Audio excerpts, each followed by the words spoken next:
Hello and welcome to Wake Forest University. My name is Michael Schumann and I am the director of our Learning Assistance Center and Disability Services. Hi, I am Kawana Newfield and I am the assistant director.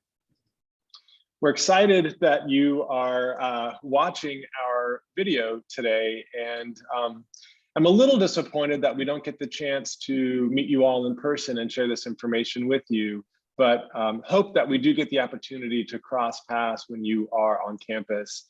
Kawana and I are going to spend the next few minutes introducing you to our office and sharing with you some of the services that our office provides that we believe can be helpful for your students.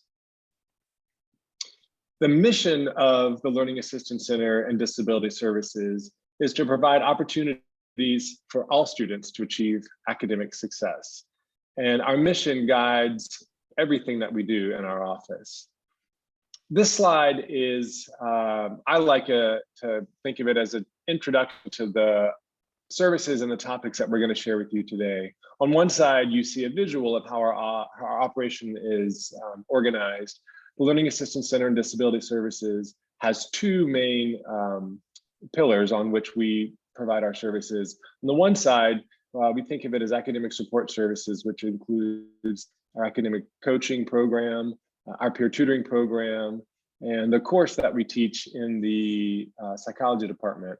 Where in the other pillar, you see more focus on accommodations for students with disabilities, which includes reviewing documentation, approving requests for accommodations, and then of course working with faculty and other partners throughout campus to implement these accommodations. One thing I think you'll pick up on as we're sharing these slides with you is at Wake Forest, we are a comprehensive support service office. If you have children at other colleges or universities, or if you've looked at other colleges and universities, you might find that the Disability Services office is separate from the academic support office. They may refer students back and forth.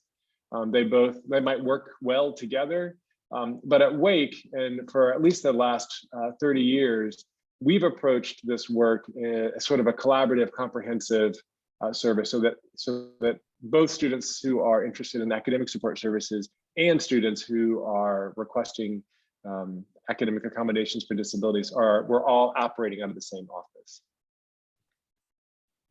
I think to put this in context, this slide is sharing a little bit more specific information around numbers of students that use our office. In the 2021 school year, we had about 1 out of every 4 undergrads using one or more of our services. In putting together these slides, I realized, and looking at the numbers for last year, we realized that our overall number of students using services was a bit down this year than the previous year. But I think, who knows why, but I'm pretty certain it's because of remote learning and our experience navigating providing support to students in a remote setting. Similarly, with our tutoring, we had about 100 peer tutors continue to provide tutoring for students. And in the end, at the end of the school year, provided about 2,200 hours of tutoring. And as far as students with disabilities, we had 780 students receive academic accommodations, which ends up being about approximately 10% of undergrads. And I think that's about on par with other selective liberal arts schools like Wake Forest. About 10% of undergrads are receiving academic accommodations for disabilities.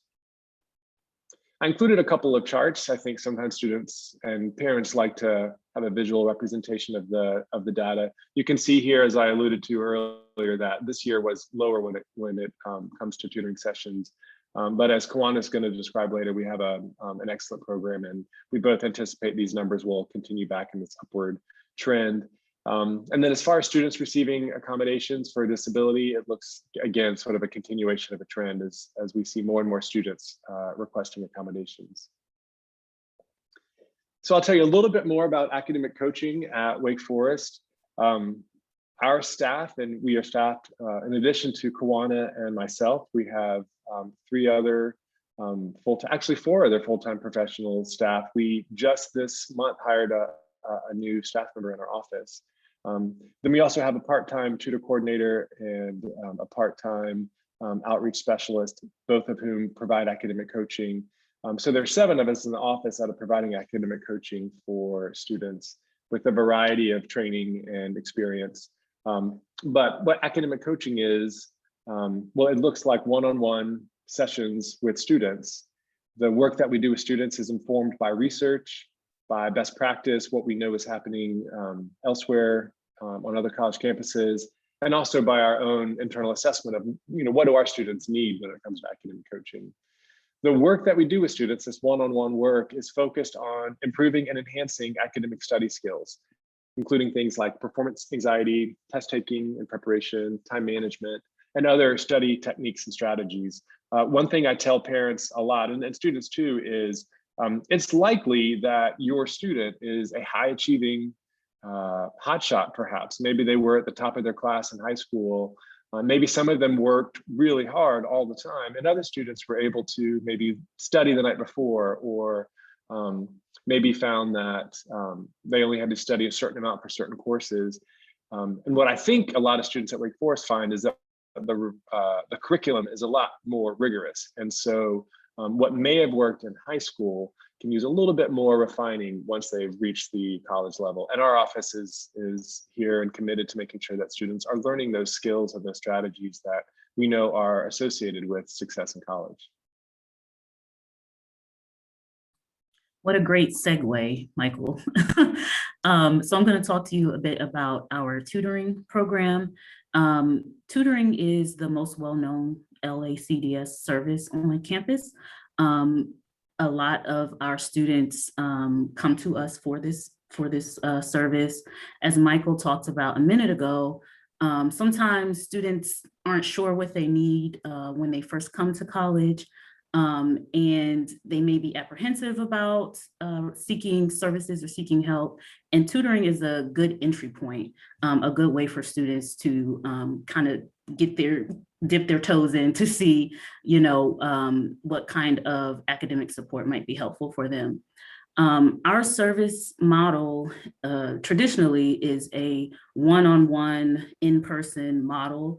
The past year and a half, we had to, get creative and rethink some things, and we do now offer virtual sessions, and we offered online virtual sessions only last year.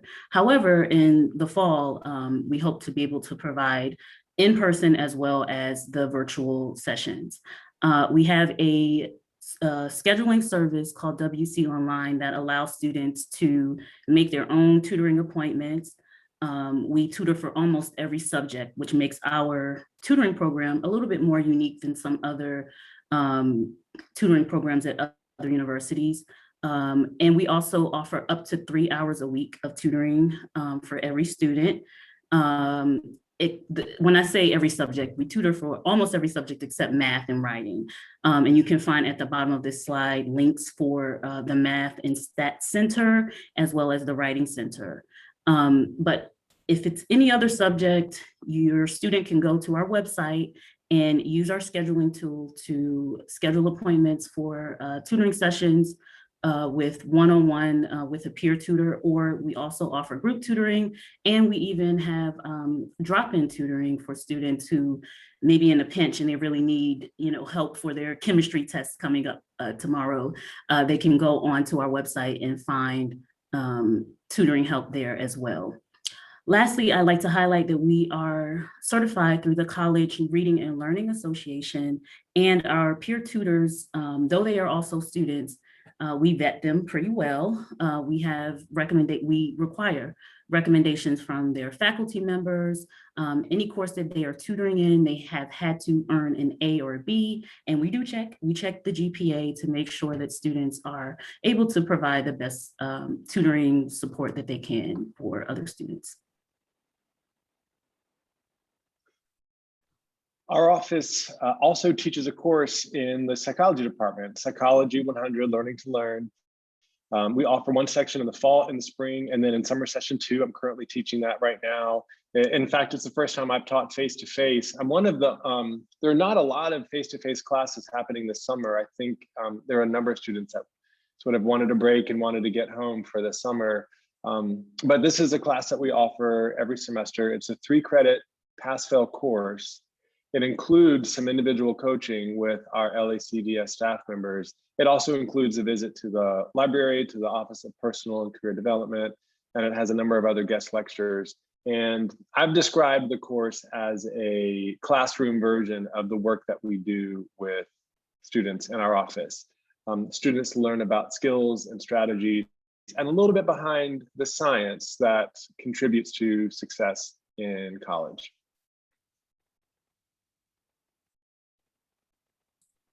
So I'm just going to highlight the process for receiving accommodations for students with disabilities. You can find more information on our website, of course, but there are 3 steps to the request process. So first, the student has to disclose by notifying our office about their disability needs, their accommodation needs. We have recently implemented a student portal where students can complete an application where they tell us about themselves and what they need. Also, you can upload your documentation through the portal. And then once we receive the information from the student, we review the documentation. That's step 2. One of our senior staff members will review the documentation and reach out to the student to let them know their status. And at that point, we will meet with the student to discuss what their accommodation needs are and solidify what the approved accommodations are, and also talk through self-advocacy and helping to facilitate the accommodations with their professors.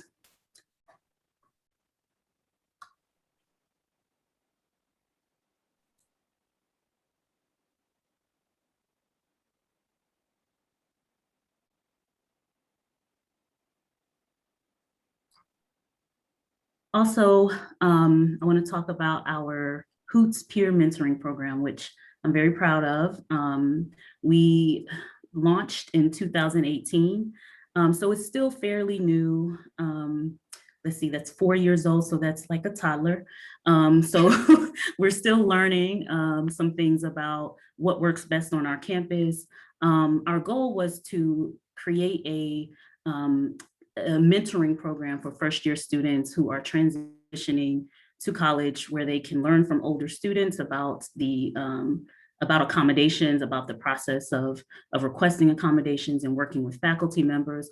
Also to just kind of learn campus and have like an older friend on campus.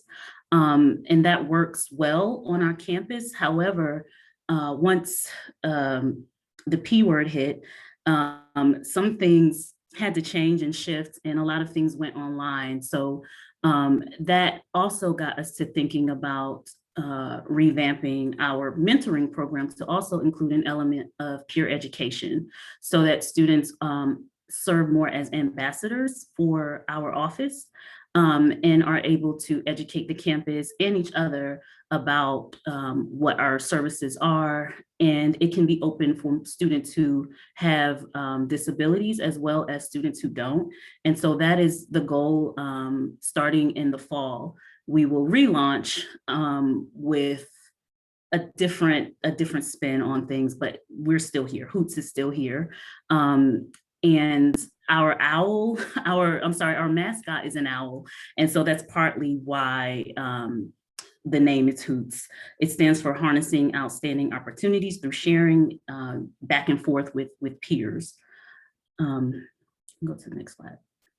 So this is the mission of what HOOTS is, and it's to help cultivate a meaningful transitioning experience for first-year students. That will not change. However, it will be open to students who have accommodations or disability needs and students who do not. These are just some examples of previous events and things that we've done through the HOOTS peer mentoring program. You can see we had a first-year mixer, team building opportunities, check-ins, partnerships with other offices to provide information and education to our first-year students. This past school year, we implemented Mentor Mondays on social media, where a peer mentor would talk about different experiences at Wake and give out helpful tips for students through our social media, our Instagram page. If you're interested in becoming a part of the program, you can use the link on the previous slide to complete a form or reach out to me directly. Yes, oh, there we go. It's a little bit delayed here. I went back for you there on my slide. Let's see if I can move forward now. There we go. I will speak for the rest of the staff when I say that people often ask what we like best about our jobs. And I think it's because we get to work closely with so many different groups on campus. We get to work with faculty departments, administrative departments, and we really do value the strong relationships that we have with our partners. And so this is a slide that includes just a number of departments and offices throughout campus where we work, individual academic departments, food, dining, the chaplain's office, the library. We even have a relationship with our medical school and the medical school campus. And so I think that you may be learning that Wake is a very relational campus. And so if a student finds their way to our office, and if we decide there's another office or an additional office that could be valuable or could provide some sort of support or resource for students, one of us in the office is probably able to make that connection and help your student and even other students make those connections to the other offices. And this is our last slide. I hope this has been informative and helpful. I hope we've been able to communicate that ours is an office that is a part of many Wake Forest student experiences. Don't think twice about reaching out to us. I think it's okay for us to invite you to stop by our office if you're interested in introducing yourselves when you are on campus and moving your students in. But the quickest and easiest way to reach us, if you do have questions, would be to visit our website and or send us an email at the lacds@wfu.edu. So thanks again for taking the time to watch this video. Kawana, would you like any final words? No, I just want to say welcome to Wake. I think you've made a really good choice. And like Michael said, just reach out with any questions. Don't hesitate to let us know, and we can try to help you. Great, thank you.